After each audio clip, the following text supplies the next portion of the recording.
Yeah, welcome everybody to the greatest show on earth. We didn't think the show was going to happen today because Chris disappeared on me for half a week. Welcome. Oh man, Fantasy Empire. Oh, let me get your face thing right. There we go. Now hold on. Now let me just drop down 10 feet so I look even with you. There we go. Welcome to the show, everybody. MC Chrissy V. Nando, championship week, buddy. We made it. We have so much to talk about. Long journey. So much to talk about. What do you want to start going on. Our friendship? I'll leave it. No, we'll save that for the second hour. Hold on, I messed this up. Hi. Maybe if you showed up on time, that wouldn't have happened. Well, we're here now. We're here now. That's all that matters. All right, let's start. Nando, a lot going on in the fantasy world, as usual. The weeks, as they keep going on, we keep losing more and more players. And I said it last week, where we were limping to the finish line as fantasy managers. And a week later, we're still in the same spot. So a lot of guys hurt, a lot of quarterback issues, a lot of quarterback changes this week, changing offenses, and so much to go through. So let's get it, and let's try and help our listeners and ourselves win fantasy championships here in crucial week 17. Let's start with the Broncos, because I find something how is this offense going to be affected with Jarrett Stidham? And not like you should start Jarrett Stidham in week 17, but like there are very talented players on this team whose value could change with a different quarterback there, right? Or am I wrong? No, you're always wrong, but they're on a lot of rosters. There's one useful player. There's Cortland Sutton and Javonte Williams are really the only two Broncos that you actually play in this offense. And Cortland Sutton is looking iffy at best with the concussion. So, what are you going to do here, Nando? It's week 17. You're definitely not starting Jerry Jeudy or anybody else in this passing game. If you have Javonte Williams, he's an RB2, and why that's it. Why aren't we starting Jerry Jeudy? I mean, I know he's been bad all year, but this is a new quarterback who might be better in Sean Payton's system. This could be like a Jacoby Brisset situation, you know? Well, where Terry McLaurin comes alive all of a sudden because Jacoby Brisset is the system QB that, you know. That's funny that you say that, because that was one of the teams and QB changes I definitely wanted to touch on, Nando, with Washington over there. Because if you remember when Brisset came in late in the game versus the Rams a few weeks ago, he absolutely peppered Terry McLaurin. And McLaurin was like zero. Was like 0 on 3 targets at halftime. And then Brisset comes in and it's like he finished with 25 fantasy points. Yes, totally. For the fourth quarter, he just went completely off, couple touchdowns, and finished with like 27, 28 fantasy points that game. So I'm going right back to Terry McLaurin this week. I didn't play him last week versus the Jets in a tough matchup, and he underperformed. It was time for Sam Howell. I mean, this kind of doesn't make sense from a real-life perspective, though, Nando, because you have the young quarterback in Sam Howell, and the season's over for them. He should just be getting more and more reps here. And there's no point going to an older, veteran quarterback like Brisset for these final 2 games. So that doesn't make sense. But, for Rivera, Ged, you want to make sense out of that? Yeah, I mean, Brisset understands Bieniemy's system better than Howell does. To do what? To get everybody else. I mean, you're not just testing just the quarterbacks. You've seen what Howell can do in the Bieniemy offense. Right. But so why not give him another 2 games to end the season? So you know what your quarterback situation is. You know what your quarterback situation is. If Brisset lights it up. 14 games. Okay, and if Brisset lights it up in these last 2 weeks, how does that help you in the offseason? Because then you know that Unless you think that Brisset's going to come in and win games and cost you a top 5. Now, I don't expect them to. No, I'm not talking about – this has nothing to do with Brisset. It's with all the other skilled players. Like, this is how Bieniemy's offense runs now when we have a quarterback who understands how the offense works. Previously, we had a quarterback who doesn't understand the progressions, where to look, the timing. Now we have a guy who fully understands it. And, maybe McLaurin doesn't suck. Maybe it was just a bad quarterback situation. That's what you're taking a look at the last 2 games. No, listen, McLaurin hasn't been useless with Sam Howell. He's had his good weeks and his bad weeks. And recently, Sam Howell's taken a turn for the worse. And I think they just wanted to get him out of there before they completely shatter the kid's confidence going into next year. Sam Howell will be their starting quarterback going into next year. But as for fantasy, we don't care about what's going on next year, Nando. We're trying to help everybody this week. If you own Terry McLaurin, I think you could look at him as a solid wide receiver 2 this week in a game that they're 13-point dogs. We just saw what, the 49ers defense, as much as everybody wants to rave about it, they can be had in the secondary. And I think there'll be a lot of opportunity for these pass catchers. And you got to hope that what we saw versus the Rams when Brisset came in the fourth quarter carries over to this game, and Terry McLaurin and Jacoby Brisset make some beautiful music together and are a useful pairing. So I like that. That's a big uptick for Terry McLaurin. Now, speaking of Washington, that offense, Chris Rodriguez goes on the IR. Brian Robinson, we haven't seen in weeks with the hamstring injury. He didn't get in a full practice today. He was just very limited.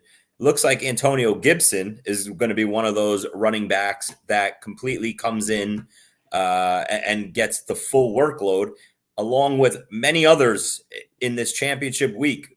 We could be looking at a Clyde Edwards-Helaire full backfield takeover with Pacheco out. We could be looking at Zamir White, another full week of him with Josh Jacobs out. So there's a lot of plug-and-play Week 17 championship running backs that you can take from the end of your bench and put in this week. And they're all top 24 running back options.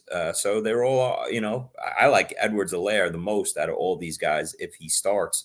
But those other guys are all useful pieces. How about Derek Gore? Would you mess with him if all the pieces fall down the right way in Washington? No, Nando, not in championship week. I'm not bringing in Derek Gore, to be the lead back. So I know that's a Nando special that you would. It's not a Nando special. Championship week. Chris, I just had to Google to make sure it was not Frank Gore, because all I hear is Gore all over the place. And I'm like, why are so many people talking about Gore? Mm-hmm. Like it doesn't make. I mean, Antonio Gibson's there. But there are a lot of people who don't believe that Antonio Gibson would carry the full load. And that I don't think he will. The guy. It's not like you're going to see Antonio Gibson get 23 carries, but he's a useful piece that you can actually play in a game like that. Like I said, 13-point dogs. They'll be, they'll be trailing most of the game, and that's where Antonio comes in to play, and that's why he's a useful piece this week. By the way, that Niners game. What? Yeah, that Niners game Monday night, that was a real surprise, Nando. Were you shocked by that outcome with the Ravens and how Brock Purdy completely imploded? Last week, I talked about how Brock Purdy and McCaffrey were, this year's winning combo in the fantasy playoffs. And McCaffrey holds up his end as always. But Brock Purdy with the 4-interception implosion game. We had Dak Prescott in the first week of the fantasy playoffs, Brock Purdy in the second week. The two quarterbacks that were carrying everybody to fantasy championships, they sank their fantasy owners and got them eliminated in back-to-back weeks. Brock Purdy was hurt. Jack wants to know if we answer questions. I don't know if he's being sarcastic or impatient or if it's his first time on the show. Yeah, I don't know either. But, Jack, throw us a question. Maybe we'll answer yours. We'll see. There you go. There you go. He called you out. There you go. Start one at flex. Go ahead, Nando. You want to read it? No, it looks like you seemed like you got excited about it. Start one at flex. Mixon, Higgins, Cooper, Henry. Funny. I don't like any of these guys this week. So that works out pretty well for you. The T. Higgins thing is going to come down to Jamar Chase. This is one thing we wanted to get touch on. Jamar Chase showed back up at practice today for the Bengals. And I don't know. I guess he's looking like maybe 50-50. That he could return for this game. And if Chase does go, he'll see a lot of Snead in this game. And that would free up Higgins. So to answer your question, Jack, if Jamar Chase goes, then T. Higgins would have to start over these guys. Be in my lineup to stay hot. Because we talked about T. Higgins the last couple of weeks that he could come back and win fantasy championships for his owners after bombing all year long. And now he's put up 2 monster games in a row. Could be 3 if Chase comes in to help him and take coverage away from Snead. Do we answer questions? Let's answer more questions. Kareem wants to know Jerome Ford over Chandler. He's leaning Ford. What would you do? I like Ford tonight in this game versus the Jets. I would lean towards him just because it looks like Madison is going to be back in that backfield to ruffle feathers. That's another thing. The Vikings made a quarterback change. They go to Jaron Hall. We don't know how that offense is going to run. The Vikings got completely flipped. Man. Every week, it's a different situation with the Vikings, Nando, isn't it? One week you're hating on them. You're like, all right, that's it. It's over for the Vikings. Then, the following week, you're like, oh, this offense is back with Josh Dobbs or Nick Mullins. And then Mullins craps the bed. Dobbs craps the bed. And now we lose TJ Hawkinson. Jordan Addison is banged up. Justin Jefferson came back and looked unbelievable, put up a big game last week. But now this whole Vikings offense is just, we don't know what we're going to get out of it. So I would go Ford over Chandler for the playing time and the amount of volume that Ford will get over Chandler this week. Do you believe in the theory that with Jair Alexander out, you can just pepper Justin Jefferson now? Oh, Justin Jefferson's a top 5 receiver this week in championship week. And it's funny because I want to lump in a Jonathan Taylor with Justin Jefferson because two guys that were, first round studs, top of their position. And they were hurt all year long. And now I think they're two big time useful pieces, must starts, obviously, as we go into championship week. Justin Jefferson, big uptick with Jair Alexander getting suspended for one game here. And again, Hawkinson out of the lineup. That's another 8-10 targets that needs to go somewhere else, most likely Justin Jefferson's way. And we'll see about Addison. He came back to practice today, but beat reporters said he didn't look good. Like he was, very gimpy and moving slow. So I think Addison sits. I'm no fake fantasy doctor online like all these other Who's a fake clowns, fantasy doctor? All of them. All of them. Not Greg Schultz of Inside Injuries. I don't know who that is. That's your colleague at The Athletic. Oh, okay. Shout out to him. Yeah. But all these fantasy Twitter doctors now that they act like they they were working on the patient. They're in the team locker room, and they make their assumptions, and then when they're wrong, they go hiding, and when they're right, they repost themselves. So a lot of clowns out there nowadays. Who are you referring to? What's the name? What's the name specifically? Nah, you just want to start controversy, and I'm usually how am I starting controversy? You're talking about them. I'm just asking. I know. I just said all the fantasy Twitter doctors. So if you're a fantasy Twitter doctor, you're a half a clown. I know two. Okay, well, then that's who I'm talking about. All right. So that's where we're at, Nando. That's where we're at, my friend. All right, one more. Let's get one more. Wait. Speaking of tonight's game, Nando, I don't know why it's not getting any sorry, pub. Cameron. Yeah, we'll get back to you in a second, Cameron. But nobody's talking about the topic here at hand, the Elijah Moore revenge game for the Browns-Jets game. I haven't heard anybody mention that all week long. Maybe because everyone's over the revenge game stuff. I don't know about that, but I could see a scenario where Elijah Moore here pops up in this game. You love Elijah Moore more than anybody I know. I know. I'm an Elijah Moore believer, I guess. So what are you gonna do? And he had, and it's funny too because if you think about it, it's also Joe Flacco revenge game.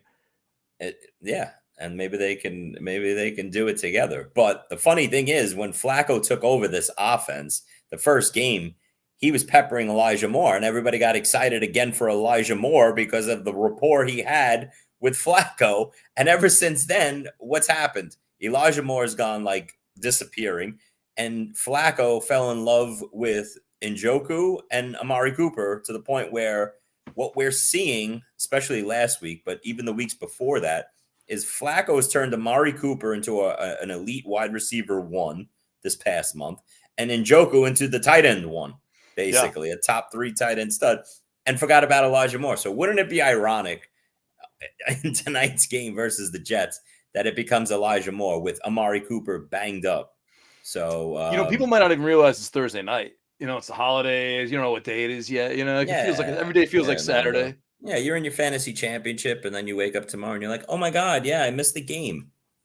That would be I'm in Nando. a championship. Did I tell you the championship No, game you're that I'm in? not. I'll tell you about No, it you're later. not. You're not. Ride or die with Joe Flacco. Don't lie. Right? Listen, here's another thing that's driving me crazy the last week or two in with fantasy radio and fantasy podcasts. All these fake championship. Oh, I'm playing him in my championship games. I made all my championship games. Imagine if some of these radio hosts that are on Sirius or on podcasts that I listen to, imagine if they had to actually show their championship teams and rosters and all these playoff games that they're in and all their fantasy team. I made my championship game in 80% of my league. Imagine if they actually had to show evidence of this. It just drives me crazy. Listening to all that stuff. You do this every week, and I can't read your screen, and I'm not. Championship game is set by Jamie Eisenberg. Mm-hmm. It's backwards. Oh, that's your team. Congratulations to the fantasy footballers and Nando DeFino for advancing to the championship game of the Draftathon League.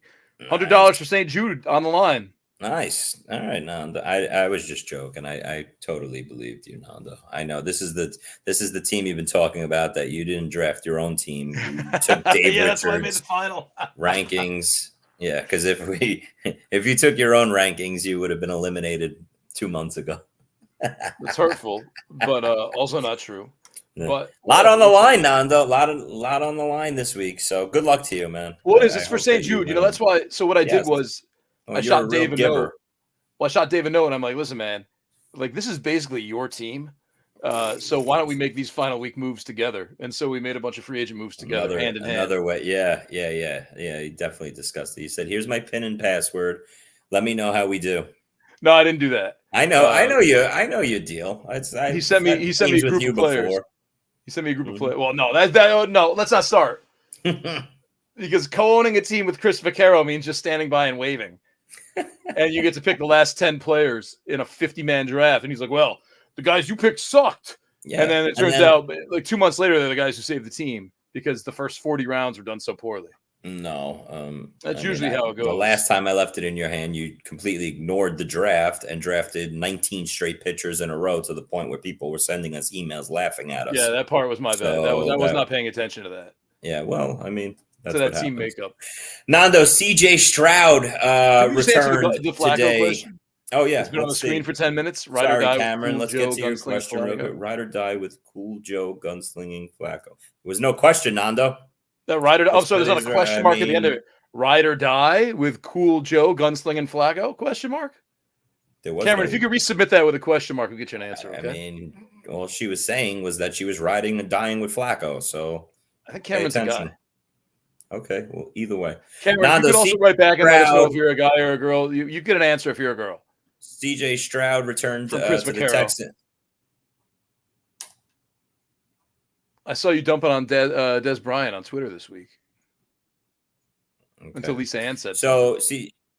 CJ Stroud returned today for the Texans offense. Nando, it's what you want to hear if you're a Nico Collins owner here in championship week. It looks like he's got one more hurdle to cover, but CJ Stroud will make his return, it looks like, in a great matchup at home versus the Tennessee Titans defense, secondary, whatever is left of it. And you can start all your Texans confidently. Again, Dalton Schultz, top 6 tight end this week for me. And Nico Collins hopefully returns to a high-end wide receiver 1, low-end wide receiver 2 for your team. So you will get that dream combination that you were riding a month ago before Nico got hurt and Stroud got the concussion. You'll get it for championship week if you survived. And it's good, Nando. Something like that's big because CJ Stroud, I'll get there in a second. Give me last thing. It's big just because of all the issues that we're seeing in the fantasy industry with the quarterback position. There's just so many bad quarterbacks starting in week 17 that to get a CJ Stroud back is, it's major. But go ahead. Sorry to interrupt you. I just worry he's going to. No, I'm sorry. You are the star. I'm just the guy who asks questions. But I do feel like, you might be a little tentative. You're a rookie. You got concussed. You've been out a couple weeks. Mm-hmm. It just seems like a situation where you come back in and you're like, I don't know, man. I would be nervous. That second concussion's the worst one, right? So, Okay. Question for you. Listen, it's a reasonable situation, but I think we all sit home and make these what ifs, and I think he's going to come back and struggle off of his concussion. We don't know. We just know that listen, CJ Stroud was a stud all year. He had Nico Collins. He's got a good matchup, and if you have these guys, I mean, you're going right back to them. I just want to go. Well, we'll go through this. You mentioned the Texans. I wanted to get into the AFC playoff hunt because I'm just so in love with the Raiders. I can't stop texting you about the Raiders every week. But the Broncos are basically giving up. The Steelers, I have no idea what's going on there. The Bengals are falling apart. The Texans a little shaky, especially with CJ Stroud.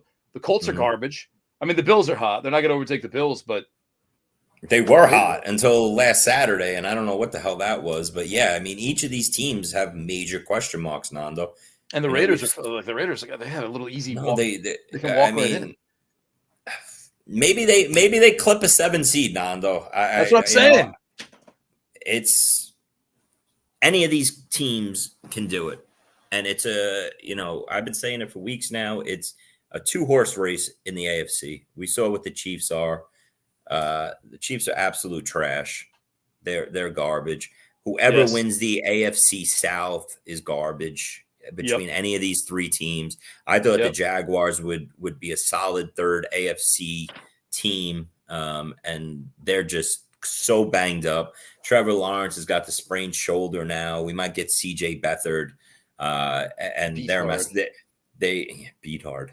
I don't know where you come up with this, but that's just how I spell it. The fact is that they might luck into it based on their schedule. They get Carolina at home this week if they could find a way to win. And Beathard, you know what? He's not terrible. He came in fourth quarter and he saved the day, honestly, for Calvin Ridley. He peppered Calvin Ridley in that fourth quarter. He got him to 6 for 90 and 2 touchdowns. Evan Ingram had 15 targets. So, no matter who's under center here for Jacksonville between Lawrence or Beathard, you could still go back to Ridley and Ingram because they're occupying all the offense target-wise for Jacksonville. But none of these teams, Nando, to answer your question, I'm sorry. It's the Ravens who proved that they're the class of the AFC on Monday night, doing what they did to the Niners. They're 2-1. They're still 2-1 in the AFC. My money's still on Miami, but we'll see a little preview. Yeah, we'll see a little preview. You know what? Speaking of Browns are 17-1. Browns are the team, Nando, that I would throw money on. Okay? Let's do it right now together. The Browns could be that. Browns are going to be the 5 seed.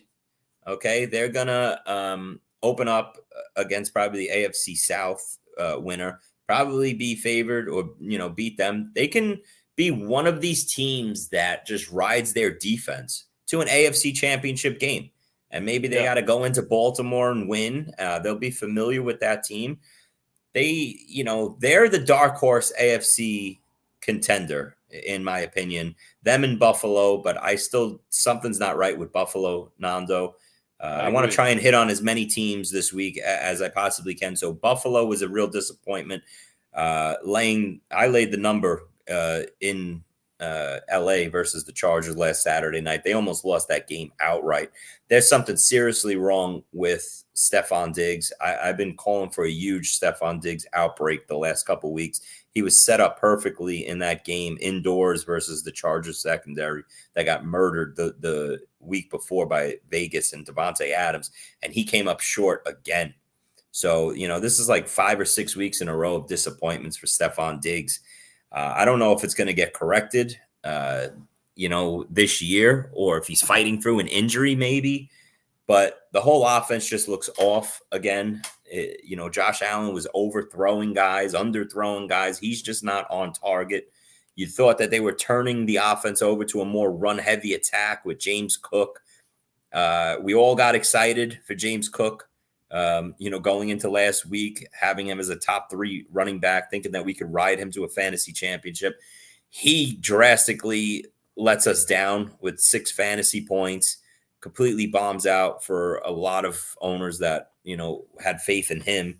And now what happens last week? All of a sudden, they bring in Leonard Fournette into the mix after signing him and letting him sit there and do nothing on the practice squad for 10 weeks. Now we bring him into the mix, and now it's like 3 running backs again getting snaps. So, I don't know how we feel about James Cook heading into this week, but they are double-digit favorites at home versus the Patriots, and you'd have to think that this sets up again for James Cook to get 15 touches. So he's an RB1 this week. Give me a sec. We're going to take a quick break here. We're going to answer a bunch of questions on the flip side, so don't go anywhere. MC Chrissy V and his pal Nando. I'm going to help you win your title.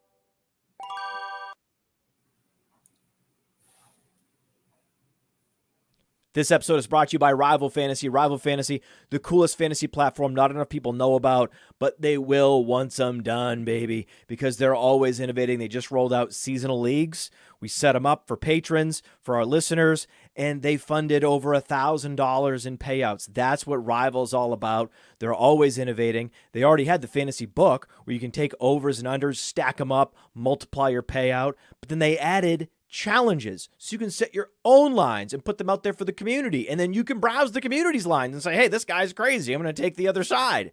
It's cool. And they have fantasy bingo. Rival Fantasy is reminding me how much fun I can have with fantasy football, and use that promo code PLAYER. The promo code is PLAYER. They give you a $100 instant deposit match plus $25 plus a free play. That promo code is PLAYER for up to $125 in deposit bonus and a free play. You can't beat it.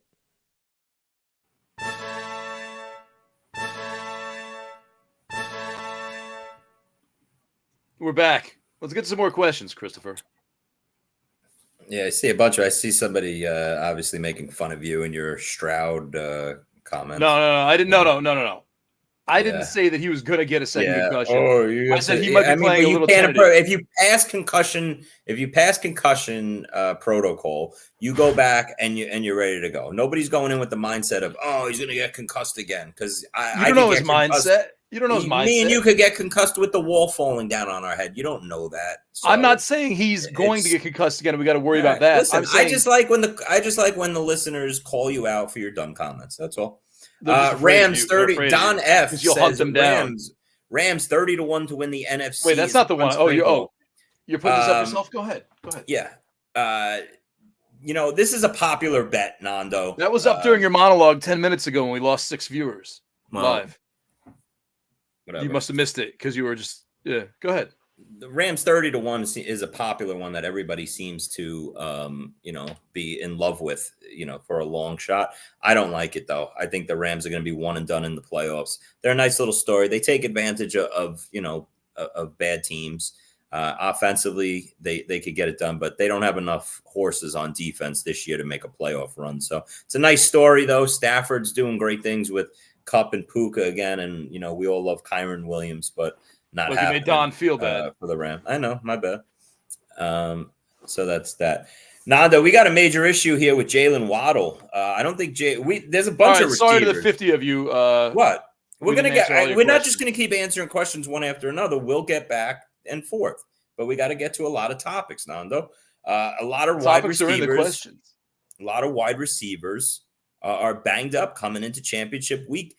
DJ Moore got banged up in a dream spot last week versus Arizona that I think DJ Moore would have been my wide receiver 1 for the week last week. He gets hurt right off the bat early in that game, 2 minutes in, sits out like 3 quarters, it comes back late in the game, but you could see he's visibly gimpy.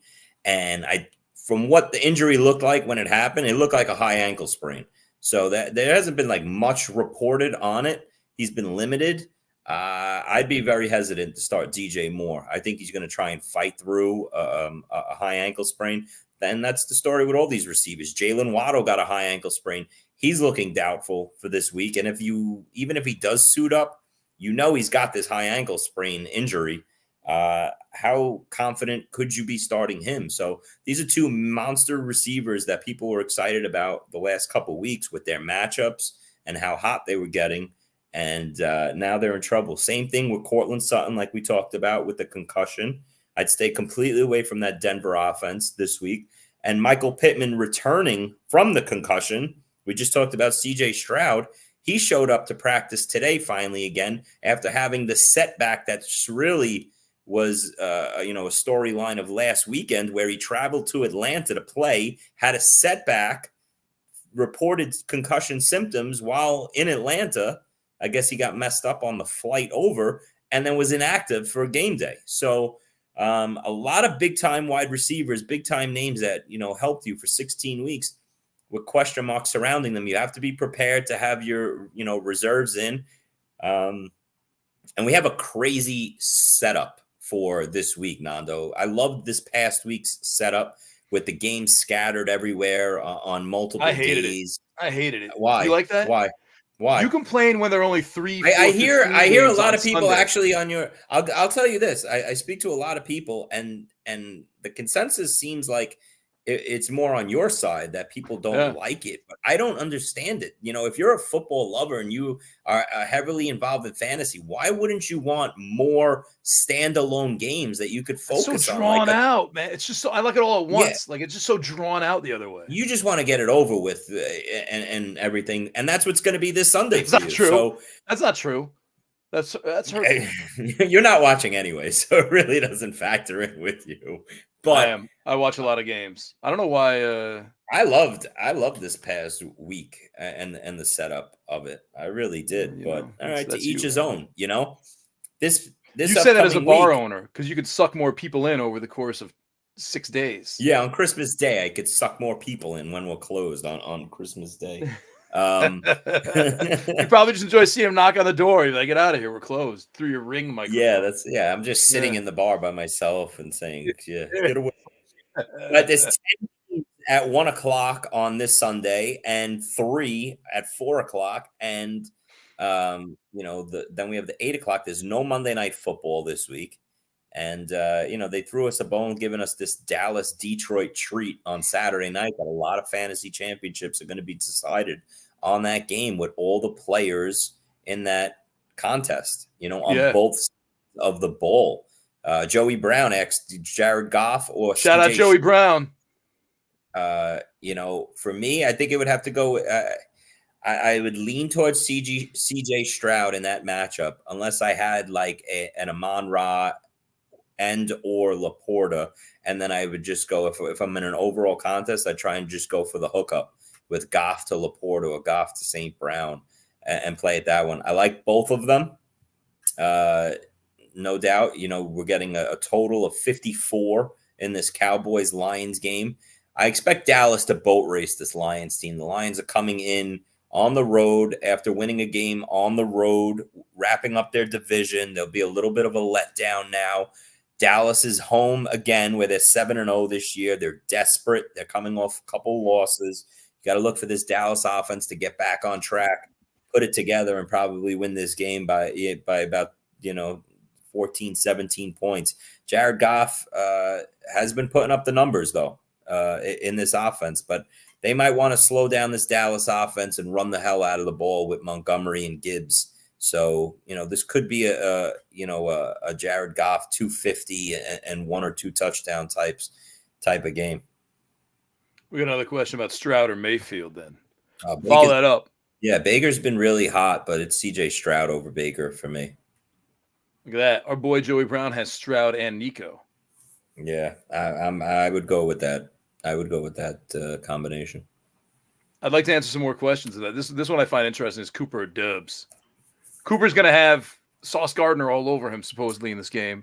No, Dubs he won't because Sauce Gardner doesn't travel, so you can easily get Cooper away from him. But it doesn't matter because Reed is just not just as good as good. The secondary for the Jets is very good, but to think that you're going to get blanket coverage from Sauce Gardner on Amari Cooper's false because he doesn't travel and he hasn't traveled and he just stays to one side. So, but I will say this, it's an interesting dynamic here. if you're an Amari Cooper owner. And here's the funny part about it. I know you love to talk high stakes football, Nando. So after I last just like it week, when you put all the names out there. Oh, I have a list of 18 players, fantasy high stakes players that I want to read off. Nando, after this, just want to read them off and give them the credit, okay? Is that cool with you or not? I'll just wait. Go ahead. Go ahead. I'm not allowed to talk about high stakes, guys. I thought you were going to disappear shoot for a that day down. again. You'll disappear again for a day. Guys, Nando was so butthurt after last week's show that I'm not sure you should be using that term out loud. Whatever. Listen. Right. Back to the topic. Oh, well, you can finish the story. Go ahead. Then let people vote who's right or wrong here. Because here's everyone I talked to thought it was you. Amari Cooper going into this game, he's on all the teams that are at the top of the standings in overall contest after his 51-point explosion, right?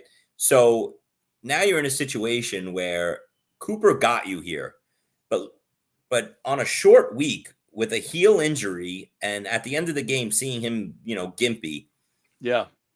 Versus in a tough matchup on a short week, I don't think anybody that I've heard or thought of this week has looked at this as like a positive matchup for Amari Cooper. But what do? You sit a wide receiver that just came off a 51-point explosion, getting targeted left and right, and obviously has an unbelievable thing going with his quarterback in Joe Flacco. It's a really interesting. I don't think you're crazy if you sit Amari Cooper, depending on what your options are this week. Okay, that's just my 2 cents. But I think you have to have really big. You have to have really big, to sit Amari Cooper in this game. Bench spots. Say it again. What? What'd you say? No. Bench spots? Yeah. Okay. You said really big whats. Oh, gotcha. Yeah.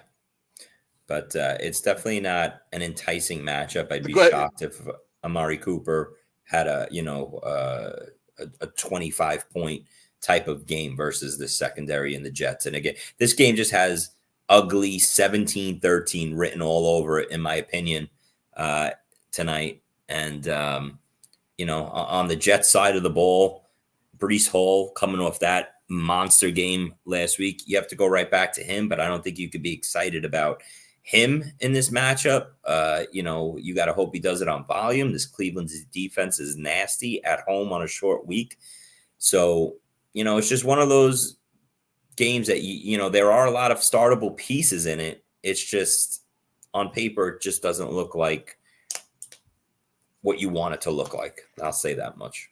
Let me throw some names at you as Amari Cooper, tough decision people. Okay. And if you can just answer without insulting me, because I'm just reading these off of a rankings list, guys who are kind of in the area who you may not like. I'll give you 3. Go ahead. You can name 3. Don't name 10. Name 3 guys. Go ahead. Make them good, though. Zeke Elliott. Okay, so you're obviously talking as a flex player, Zeke Elliott or Amari Cooper. Zeke Elliott. Devin Singletary. No, Cooper. Devontae Adams. Oh, Devontae Adams, yeah. Yeah? Let's keep going. That's a sneaky game, that Colts-Raiders game. George Pickens. Isn't it amazing that George Pickens. Well, I want to touch on that Steelers offense in a second after this. The Raiders and Colts offense is a sneaky game. I think it could play out like a 28-24 type of game.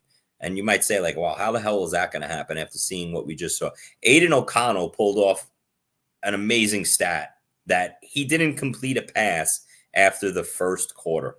But this game sets up nicely on both sides of the ball for the offenses to move it here.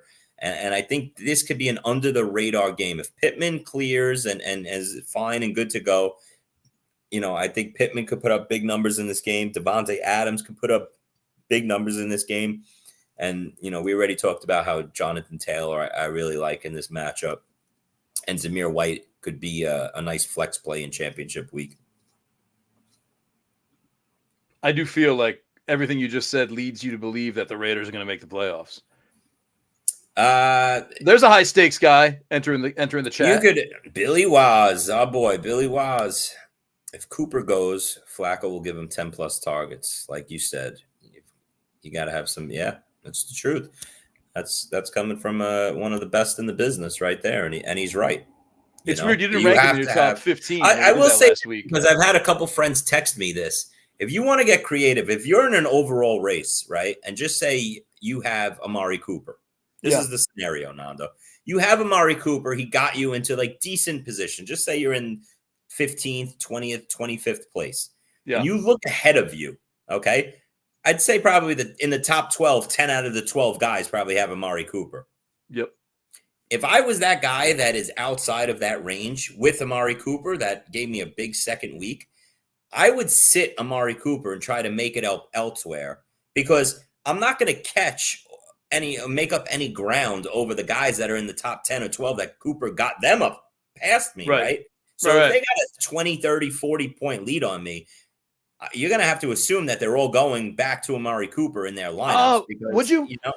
Because yeah, what if they're like in 6 through 10 and they're like, I got to get into the top 5? Just like I just said, and just like Billy just said, you have to have really big balls to sit Amari Cooper off of what he's just done these past bunch of weeks, right? So you have to get a little creative. I don't want to finish in 22nd place. I want to finish in top 5 place. So I got to try. And this is obviously, if you're in this scenario, right, out there in these big contests and everything. Very specific scenario that you're painting. Yeah, listen. Some would say wasting our listeners' times. Maybe. But I do know a lot of high stakes players that listen to us, and there's individual leagues. But I'll get off it. I'll get off that topic. No, I like it. It is a great strategy. No, I'll just say this: if I have better options, and this is only if you have better options, I'd go a different route. That's all I'm saying. Would you know what I really like? Speaking of that Dallas-Detroit game that's been coming on, I actually got him in my lineup last week and he only gave 10 points, but I really like what I'm seeing in this offense. Jameson Williams for the Lions. I would try and stack as many Lions as possible in this game versus Dallas. Try and get as many guys on both sides in maybe a Brandon Cooks on the Dallas side and hope that this game plays out as a 38-28 type game. And the Lions probably be playing from behind. I could see a scenario where Jameson Williams, catches 7 balls for 85 yards and maybe a touchdown. And that's what I'm saying. Like, you get a game like that out of a Jameson Williams who's sitting on your bench, and Amari Cooper tonight drops a 4 for 38, and you had the stones to play Jameson Williams in a high scoring matchup instead of an ugly game like tonight, and Jameson Williams gives you a 23 and Cooper gives you a 6. Those are just the scenarios I'm talking about right there. And there's a certain amount of games this week that I would want pieces of.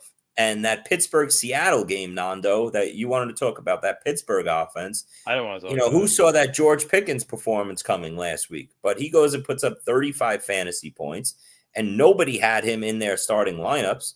Okay, the same thing happened with Gabe Davis putting up his monthly 24. It's just certain players like that. If you could pick the right spot, you could get it done. And Mason Rudolph came in. He looked pretty good. You're getting the Seattle secondary, who's all banged up.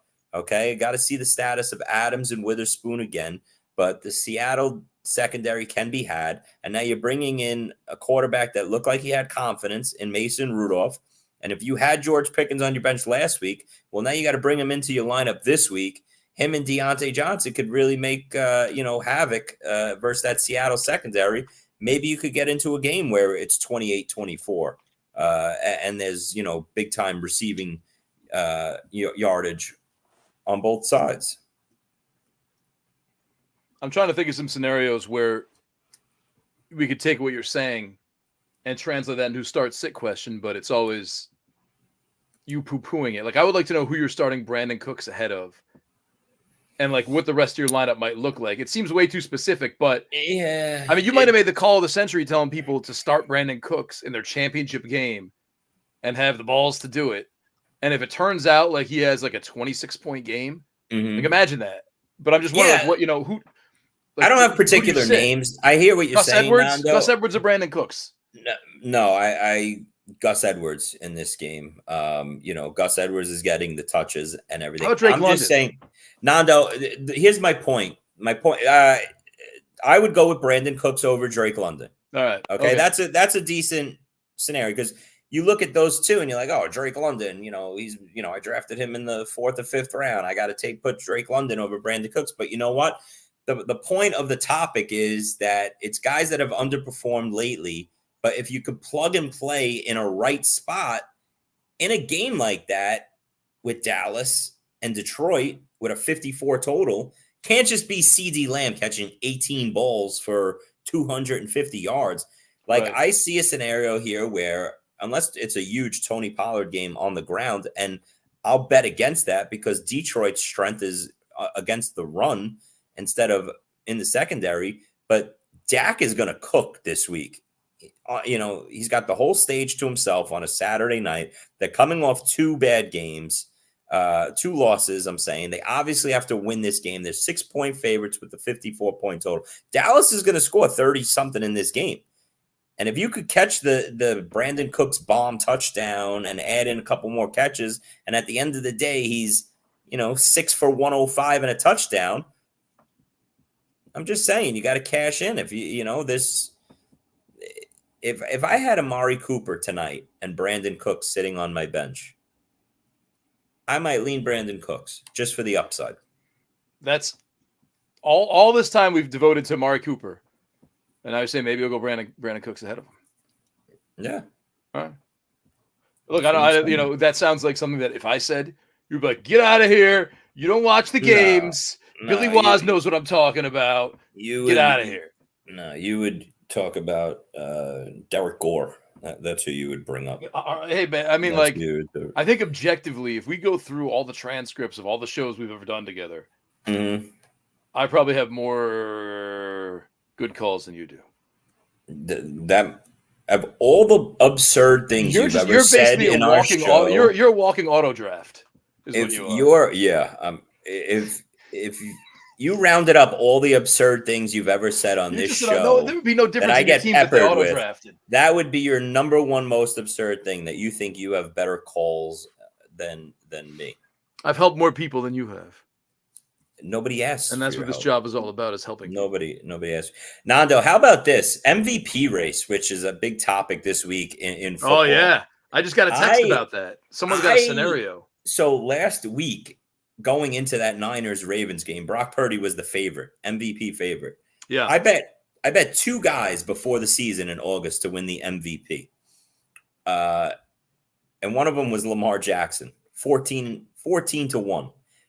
For the last 2 months, it's been Dak Prescott, Jalen Hurts, maybe Brock Purdy, a couple other guys getting involved. Like, I completely forgot about this, my Lamar Jackson ticket. By the way, my other guy was Nick Chubb, in case you're going to ask that. So, no. I wasn't. It was a long shot. And now, after 1 game, Brock Purdy has fallen from favorite to 12-1 in Vegas. And Lamar Jackson is now the 2-1 favorite. Yeah. For MVP. And I'm back in business, buddy, with my 14-1 ticket. And now you look up and he's in the game of the week, the 1 seed versus the 2 seed, the Ravens versus the Dolphins here. And he can, I think, if he puts on a nice little performance here, and he played an unbelievable game versus San Francisco. And sometimes his stats at the end of the game don't look like, oh my God, 380 and 4 touchdowns, but he's just doing what his team needs to get done. A lot of people talk about Lamar Jackson's numbers this week. They're not MVP worthy. I understand. But if you watch these games, he had that 3-4 week stretch where he was moving his team down the field left and right. And Gus Edwards on the 1 yard line would run it in when Gus Edwards was having those 20-plus point games. You can't fault Lamar Jackson for getting his team down to the 1, and instead of getting the box score filled up for himself, handing off to Gus Edwards for all these 1 yard touchdown runs. So people have to factor that in. Lamar Jackson can have another 6 or 8 touchdowns if that didn't happen. So are you saying that there's still time to get on Lamar Jackson as his odds will only go down over these last 2 games? No, honestly, it was he's 2-1. You don't want to bet him now with 2 weeks left at 2-1, but it's just crazy how all these who would you bet? Who would I bet now? Yeah. I'll tell you would what. You just not touch it, or would you go like? No, I'll tell you who I would. I'll tell you who I would bet. I would bet Christian McCaffrey at 4-1. He's the runner-up right now, at 4-1. And if McCaffrey has 2 more huge weeks and somehow Lamar Jackson loses this game to Miami and everything, I could see a situation where Christian McCaffrey, they give him the MVP, because this is the year to go away from a quarterback and give it to one of these stud players in McCaffrey or Tyreek Hill. So that would be my sense. That would be, that Lamar Jackson's minus 190 at DraftKings. McCaffrey is plus 500. Let's answer this question. Oh, look at that. $10 donation. Yeah. Beautiful. Let's answer it. Again, Nando, read it off. Someone's handling this money, right? That we're giving to charity. Yeah, you. I don't know where that goes. I can't even find our stream on YouTube when it's over. Well, that's because you don't download it and upload it. And then 3 days later, you email the whole group at Player Profile and you say, "Hey, I'm sorry, I forgot to download the show." That's happened once. Also, 6 times. If you want to get into our text messages, we can. 6 times it's happened, but you couldn't find the link today. In a 1-point PPR, if Cooper plays, which two would you start from? Cooper, Njoku, Trey McBride, JSN, and or Noah Brown. Okay, JD. Trey McBride is number 1. He's in. Okay. After that, JSN. Pat Mayo has Trey McBride as his number 1 tight end this week. Well, Pat Mayo is a smart guy. I mean, you just said that as if like Trey McBride should be like. No, not that it's crazy. Not that it's crazy. And, like, how far Trey McBride like blew up. Like, I mean, to think we're in week 17, and tight end's relatively healthy. And now all of a sudden we're like, Trey McBride's the number 1 tight end in championship week. Who else would you even consider? But no, you're off base. No, okay. What do I know? Tell me, who else would you consider? Hold on, I'm looking up Jake's rankings. I want to see who else would you rank? There's Sam Laporta, there's Trey McBride, and there's David Njoku. Travis Kelce is a skeleton. Jake has Kittle, McBride, Kelce, Laporta, and Njoku. Yeah. Okay. So I didn't mean it's crazy to have McBride this week. I'm saying the fact that we're here and like, would you have said in August? Oh, look out! Trey McBride's probably going to have a great back half of the season. Keep an eye on Trey McBride. Yeah. Oh, in August, would you say Kyron Williams is a top 2 fantasy running back? Yes, I actually. Because what? Because coming into the season. Well, it's because you're a brilliant mind. Well, you're a brilliant mind, so you definitely had that. Everyone mocked me for having him as number 4 in week 5, week 6. Where's your rankings, Nando? Where can we get your rankings that you had it at 4? If someone asks, actually. Oh, your make believe rankings in your head that you said that you. Okay, I'll pull it up. I'll pull it up. Go ahead, answer the question. Don't waste the team. Yeah. No, I would like to do this for you. JD, I would really for Billy Waz, so Billy Waz can see that all these lies you've been spreading about me in the high stakes community. I don't need to spread them. This guy just gave us $10 for a Chris Vaccaro. I'm trying to answer the question, but you just keep talking nonsense. So JD, in this scenario, call me crazy, but I would go with both tight ends here. I'd go McBride as my tight end, and I'd flex Njoku, who's been red hot. Tight ends have a lot of success against the Jets D. Again, I'm down on Cooper this week tonight. And JSN, I love him. I want to believe in him. I would want to start him against that ravaged Steelers secondary, but he got his knee banged up, limped off last week. He's limited at practice so far. I'm sure he'll gut it out and give it a go, but it's, if he was fully healthy, he would maybe be in this discussion, but he's not. And then Noah Brown, I'm back in on the Texans receivers, but a lot of mouths to feed, and Nico is going to be the top guy, and you figure in Dalton Schultz and Noah Brown will be fighting for scraps after that. So he would be my third choice, though. I'll say that, JD. So I'm going with both tight ends here, and I hope that answers your question. And I appreciate the donation for the kids. Appreciate the donation that Nando takes and brings his kids to the arcade with him. That's not true. Yes. I have a season pass to the arcades, so I don't need that money. Anthony, Puka, ARSB, and Nico. Or I'm benching Cooper, right? Yeah, we've gone through this, Nando. I know how to do this. So Amon Ross, St. Brown. You don't need me. I'm just going to go over here. Come back, Nando. We all need you. It's ARSB, buddy. That's the guy. Let's see. John says, thoughts on playing Garrett Wilson tonight? Only a few hours left to decide. Also have Noah Brown. I'm going with Garrett Wilson. That's he should see 10 plus targets in this game. And, we have the Jets, and the Jets offense runs through Breece Hall and Garrett Wilson. They're going to get 85% of the targets. We saw it last week in the game versus Washington. And that's the way I see it. What else could we answer here for you guys, as Nando has ditched me and he left me stranded here. Nando, the listeners, they miss you. They want you to come back. This is our friendship represented in StreamYard form. Mm-hmm. This is what it's like. Trying to answer all these as we can tonight. I don't want to ignore our listeners. It's championship week, and they have some tough decisions to make. Looks like Nigel says, looks like Olave might be hurt. Should I put in Breece Hall? Listen, after what we saw last week with Breece Hall catching 12 balls on dump offs from Trevor Siemian and running for almost another 100, how can you sit Breece Hall? Olave's got a great matchup versus Tampa secondary. I don't know what your other matchups look like here, but I'm getting Breece Hall in tonight, and then take it to the weekend and see if you could start Olave. If he goes, you got to get him in your lineup. Make a decision that way. But the last thing you want to do is sit Breece Hall, and then somehow Olave doesn't play this weekend, which he will. But I'm just saying, in your scenario that you're playing out here, and then you get, no points from either of them. Yeah, Nando. What do you want me to do? Talk. Why? Because you've forgotten how to work all these things? No, you just hit the thing that says new comments. I know. Yeah. I don't know which ones you answered. I wasn't paying attention. Did you already pick 3? Warren Osborne, Ty Chandler? Pick 3. Warren Osborne, Ty Chandler. Jalen Warren for me. Give me Jalen Warren in that game. But I will say this, KJ Osborne, if Addison doesn't go, I'd get him in over Jalen Warren.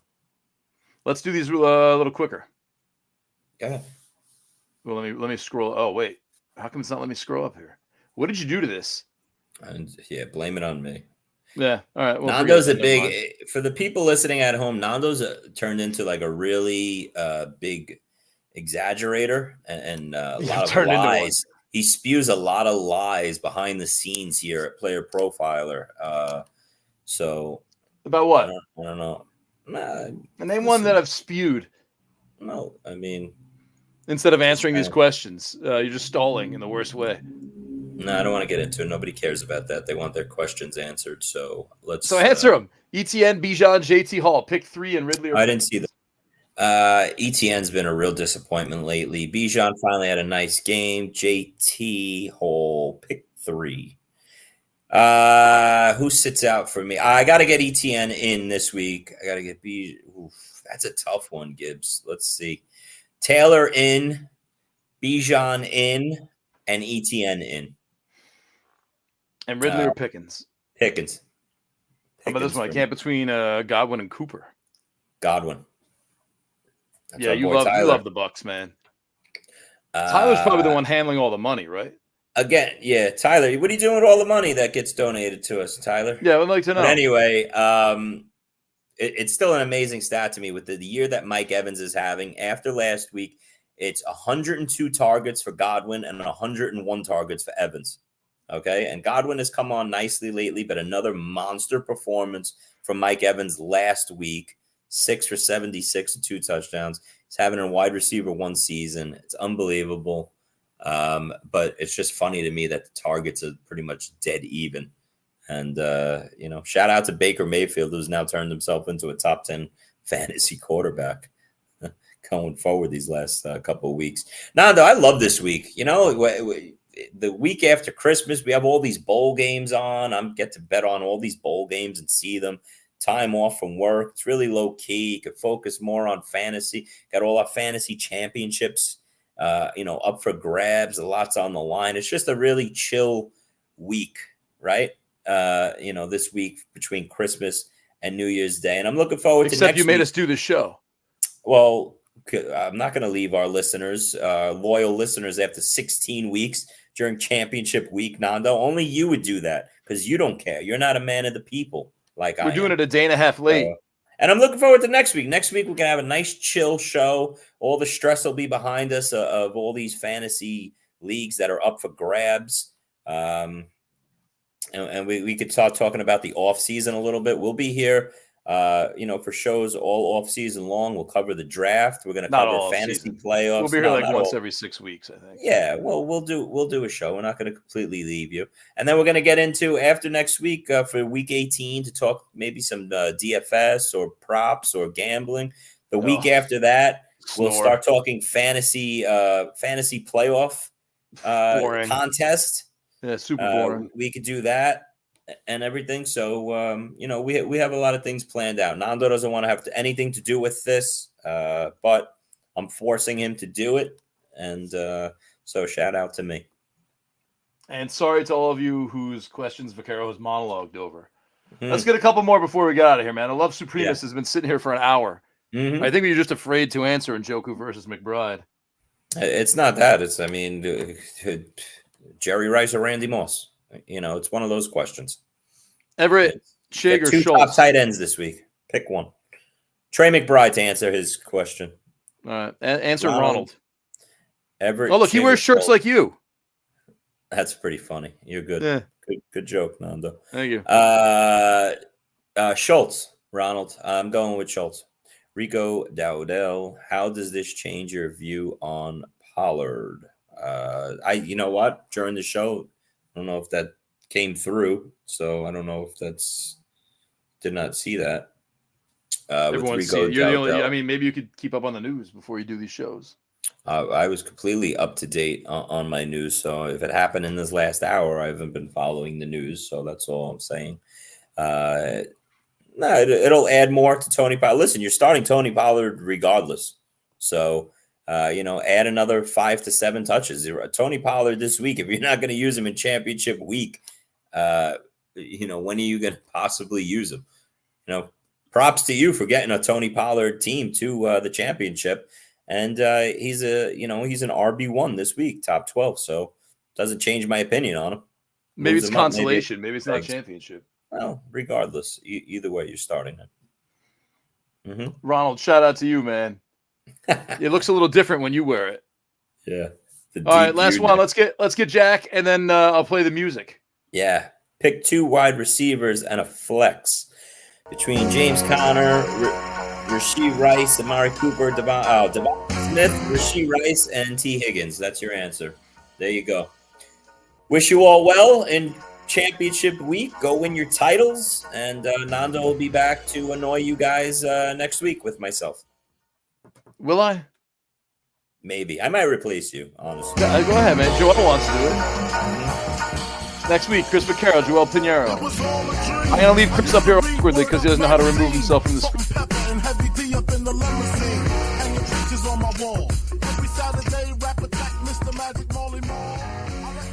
Just nervously waiting for the stream to end. It hasn't yet. Look at that frozen, nervous glare Chris Vaquero has as he waits for the stream. I don't know. You're on it, too. Doesn't know what to do. You could just keep doing it. Deer in headlights. Let's see how red he can get.